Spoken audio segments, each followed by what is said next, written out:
नमस्कार दोस्तों, स्वागत है आप सभी का एक बार फिर YouTube चैनल हिंदी मार्गदर्शन XYZ में।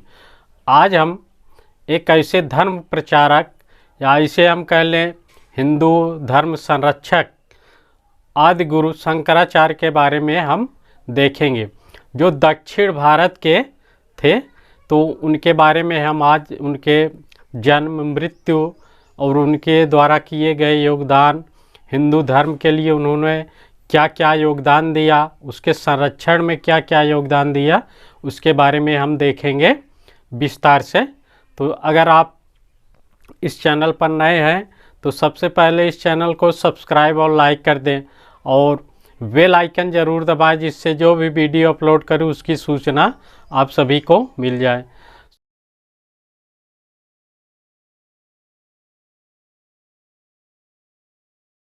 शंकराचार्य एक महान धर्म प्रचारक, जो कम उम्र में इतना दक्षिण भारत में अपने धर्म का प्रचार इस तरह किए कि मात्र 32 साल में उतना कोई आज तक नहीं कर पाया है। तो इन्होंने केवल 32 साल में ही अपना धर्म प्रचार किया। तो सबसे पहले हम इनका जन्म देखें। शंकराचार्य का जन्म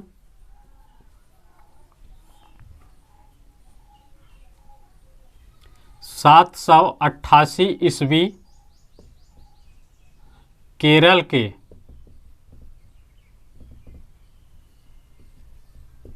के अलवर नदी के तट पर के समीप गांव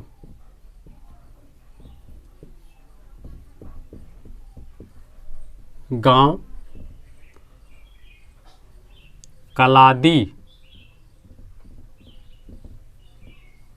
या कहीं कहीं से कालड़ी भी मिलता है, गांव पर हुआ था। ये कहाँ है? केरल के अलवर नदी के समीप गांव जो था कलादी अर्थात कालड़ी के गांव में हुआ था। और मृत्यु इनकी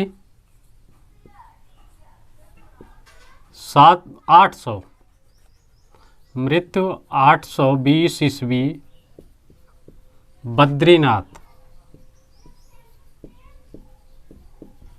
बद्रीनाथ में हुआ।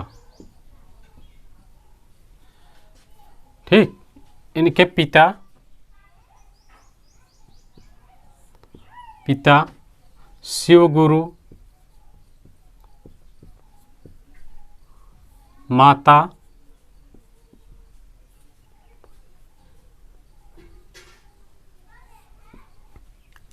आर्यम्बा या सुभद्रा, कहीं कहीं विशिष्टा देवी भी मिलता है। देवी शिव गुरु और आर्यम्बा यानी विशिष्टा देवी, ये दोनों लोग शिव भक्त थे। शिव के आशीर्वाद से एक पुत्र रत्न प्राप्त हुए, जो यशस्वी और बहुत तेजस्वी था। तो उसी का नाम इन्होंने शंकराचार्य यानी शंकर रखा। बाद में आचार्य हुए। ठीक। इनके माता पिता, फिर इनके गुरु गोविंदपाद स्वामी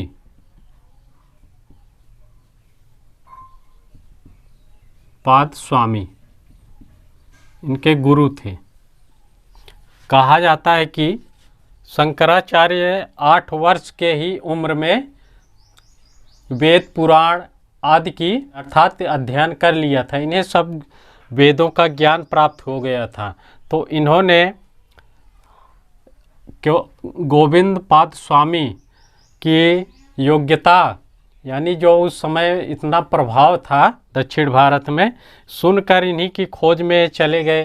तो कहा जाता है कि नर्मदा तट पर एक बुजुर्ग सन्यासी मिले, तो उन्होंने उन्हें बताया कि वे ओंकारनाथ पर्वत पर मिलेंगे। तो वे कठिन यात्रा करने के बाद उन्हें वे प्राप्त हुए और गोविंदपाद स्वामी इनके गुरु बन गए। अब आगे देखें।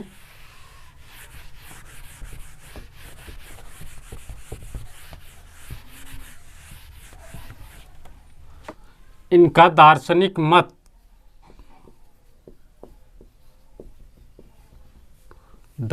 मत क्या था? अद्वैतवाद।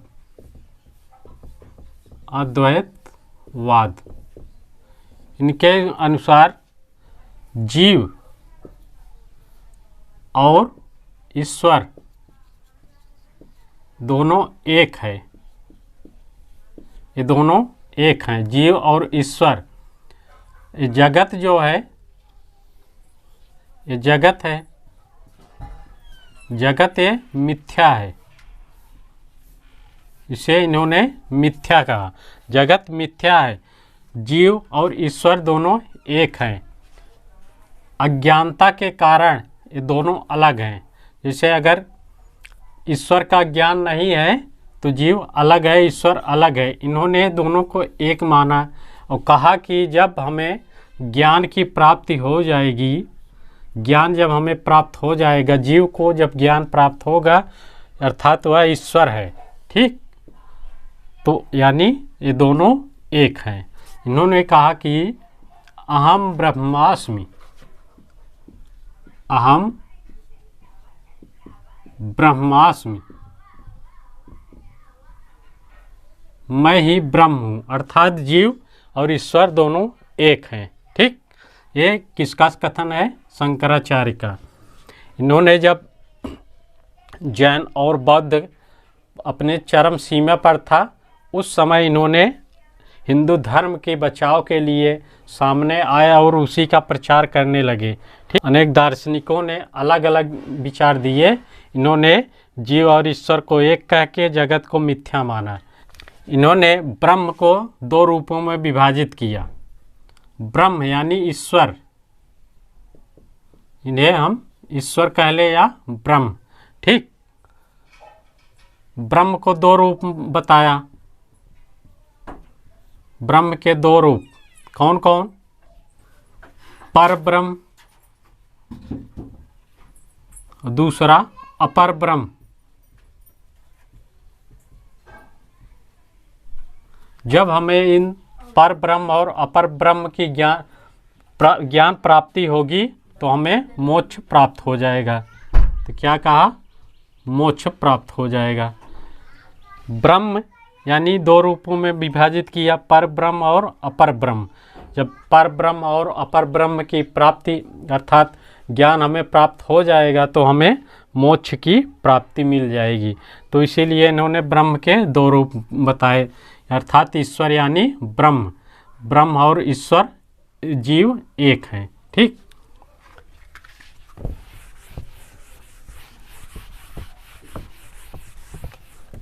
शंकराचार्य ने भक्ति को भी मिथ्या माना था। भक्ति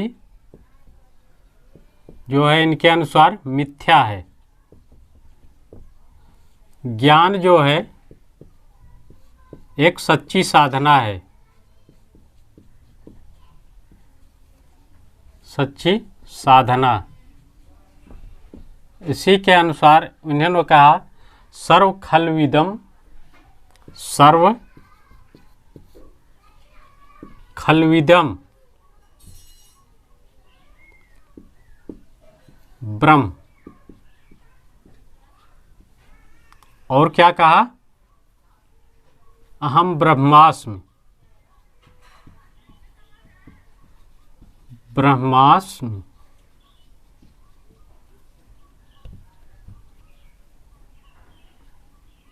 ठीक, एक कथन किसका है?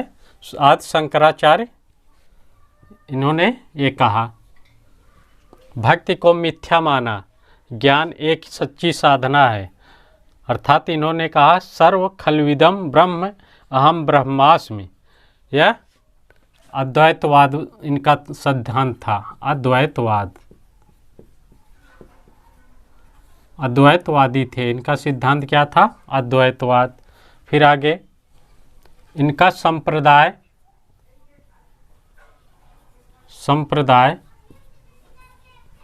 स्मार्त संप्रदाय था। स्मार्त संप्रदाय, जिसमें पंचदेवोपासना की पंचदेवोपासना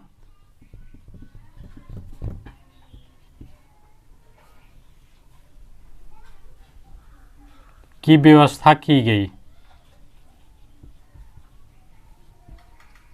ठीक, स्मार्त संप्रदाय के अंतर्गत पंचदेवोपासना की व्यवस्था है। ये इनका संप्रदाय था, स्मार्त संप्रदाय। यहाँ से प्रश्न बनता है, इसलिए यह इम्पॉर्टेंट है। ठीक,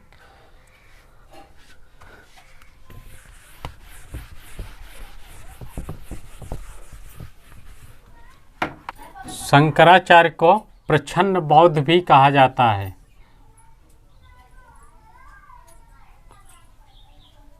प्रच्छन्न बौद्ध भी कहा जाता है। यहाँ से प्रश्न बनता है कि इनके पहले शिष्य कौन थे।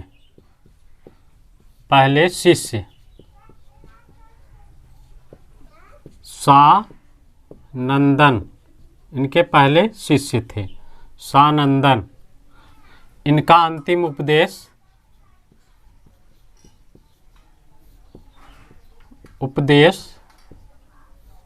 क्या था?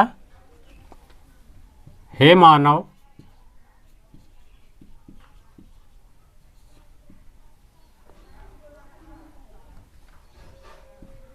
तू स्वयं को पहचान।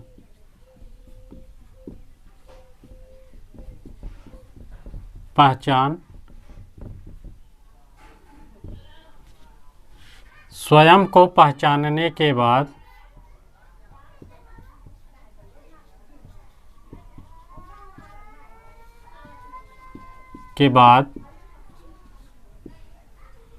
तू ईश्वर को पहचान जाएगा।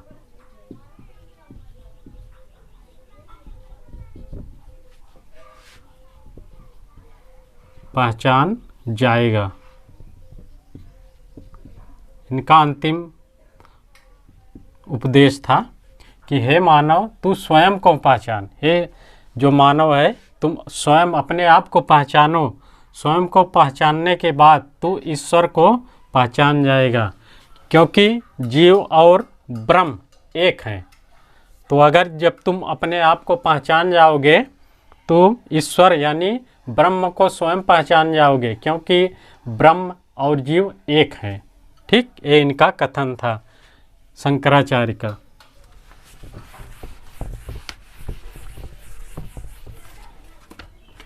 रचनाएं।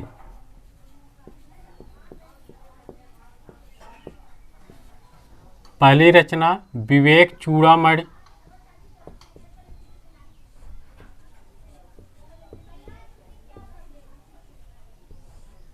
दूसरी रचना पंचदशी। तीसरी प्रपंचसार।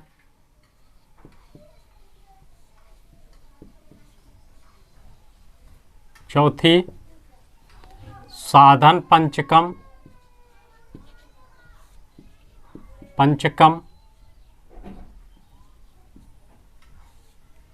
पांचवा 10 श्लोकी स्तुति।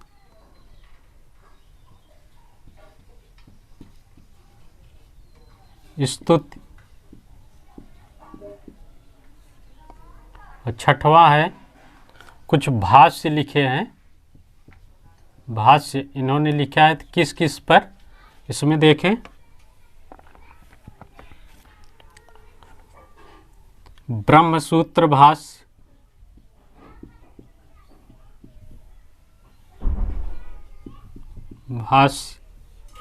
और ईसोप उपनिषद भाष्य,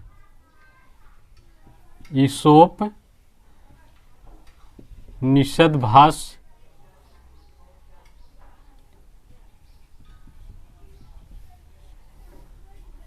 कठोपनिषद भाष्य,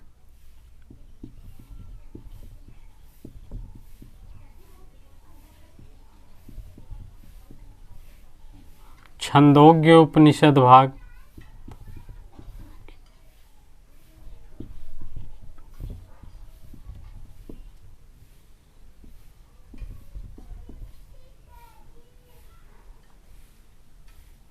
विष्णु सहस्र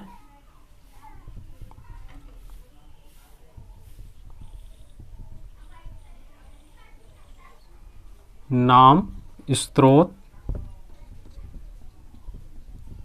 भाष्य, इनके भाष्य हैं, यानी इतने पे और हैं जो इम्पॉर्टेंट है।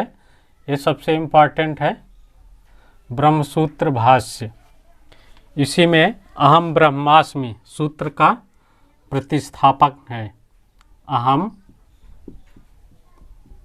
ब्रह्मास्मि,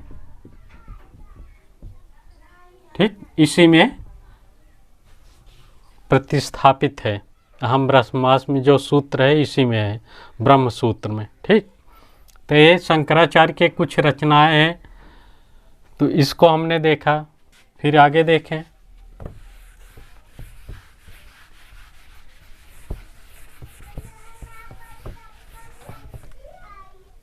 शंकराचार्य जब पैदा हुए तो कुछ ही वर्षों बाद इनके पिताजी का देहांत हो गया, ठीक। तो जब इनके पिताजी का देहांत हो गया तो इनका पालन पोषण उनकी माता ने किया। तो एक बार क्या है कि 5 वर्ष के थे तो कुछ साधु सन्यासी आए, यानी उनके बारे में सुना तो वहाँ आए मिलने उनसे। तो जब शास्त्रार्थ हुआ तो उनसे तेज निकले। तो उनके जो साधु सन्यासी थे तो उनकी माँ से कहा कि इनकी जन्म कुंडली दिखाइए। तो जब उनकी जन्म कुंडली उन लोगों ने देखा तो कहा कि यह बहुत प्रतिभावान बालक है। तो उनकी माँ ने कहा कि इसकी उम्र कितनी होगी, यह दीर्घायु होगा कि नहीं। तो लोग शांत हो गए, चुप हो गए। तो बहुत परिश्रम करने के बाद बताया कि यह 16 या 32 साल तक जीवित रहेंगे, ठीक। तो इस पर उनकी माँ ने बहुत रोया। तो अंत में जाकर जब 5 वर्ष तक हुए तो इनकी शिक्षा दीक्षा का प्रबंध शुरू हो गया। तो 5 वर्ष में ही इन्होंने उपनिषद पुराण ये सब का अध्ययन कर लिया, ठीक। इनको सभी वेदों पुराणों का ज्ञान हो गया। तो जहाँ शिक्षा ग्रहण कर रहे थे, जब इनकी योग्यता देखा तो फिर इन्होंने इनके और ऊपर यानी उच्च शिक्षा के लिए इनका प्रबंध किया। फिर 8 वर्ष में इन्होंने संन्यास ले लिया। फिर 8 वर्ष के बाद इन्होंने घर त्याग दिया और अपने धर्म का प्रचार करने लगे। शंकराचार्य ये दक्षिण भारत से उत्तर भारत में भी अपने धर्म का प्रचार करते रहे, ठीक। तो ये उस समय जैन और बौद्ध 2 धर्म अधिक प्रचलित थे। तो उन्होंने उन सब के विरोध में केवल हिंदू धर्म का प्रचार किया। क्योंकि ये ब्राह्मण जात के थे तो इन्होंने अपना धर्म हिंदू धर्म के नाम से प्रचार किया और उसको सूरज। इनके कई नाम हैं, इनके नाम भी देख लें, या अर्थात कह दें उपाधियाँ, उपाधि। तो कौन कौन है? शिवावतार, शिवावतार, आदिगुरु, आदिगुरु, धर्म चक्र प्रवर्तक, चक्र प्रवर्तक,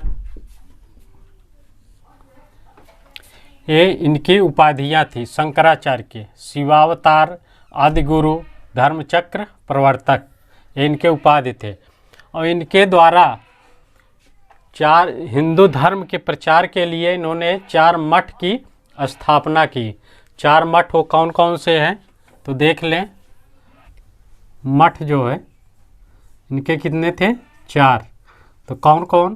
पहला ज्योतिष पीठ, पीठ, इसे मठ या पीठ कह दें, ठीक। ज्योतिष पीठ, इसमें विष्णु,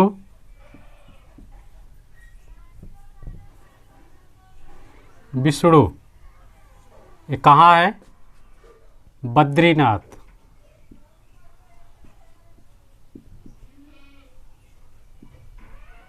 बद्रीनाथ ये कहाँ पड़ रहा है इस समय? उत्तराखंड, ठीक। दूसरा गोवर्धन पीठ,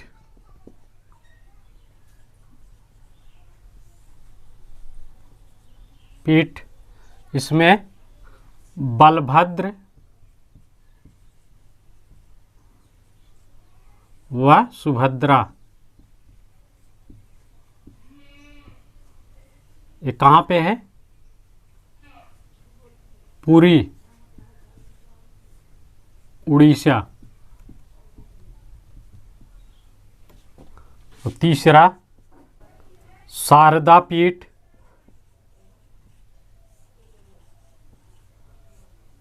कृष्ण।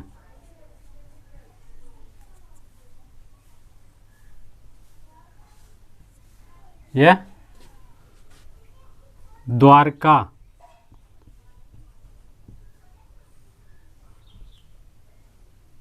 गुजरात। और चौथा श्रृंगेरी पीठ,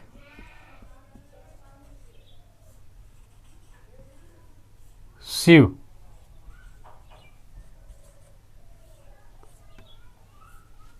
ये कहाँ? मैसूर, कर्नाटक। इसको याद रखिएगा। आदि शंकराचार्य ने धर्म प्रचार के लिए 4 मठ स्थापित किए। ज्योतिष पीठ विष्णु बद्रीनाथ उत्तराखंड में है। गोवर्धन पीठ बलभद्र या सुभद्रा की इसमें है। तो ये कहाँ है? पुरी यानी उड़ीसा। शारदा पीठ इसमें कृष्ण की उपासना है। द्वारका ये गुजरात में है। श्रृंगेरी पीठ शिव है। इसमें ये कहाँ है? मैसूर और अर्थात कर्नाटक, मैसूर कर्नाटक में। ठीक, शंकराचार्य ने ये 4 पीठ स्थापित किए धर्म प्रचार के लिए। तो आज हमने शंकराचार्य के बारे में देखा, इनके द्वारा धर्म प्रचार के लिए किए गए अद्वैतवाद आदि के बारे में देखा। ठीक, नमस्कार।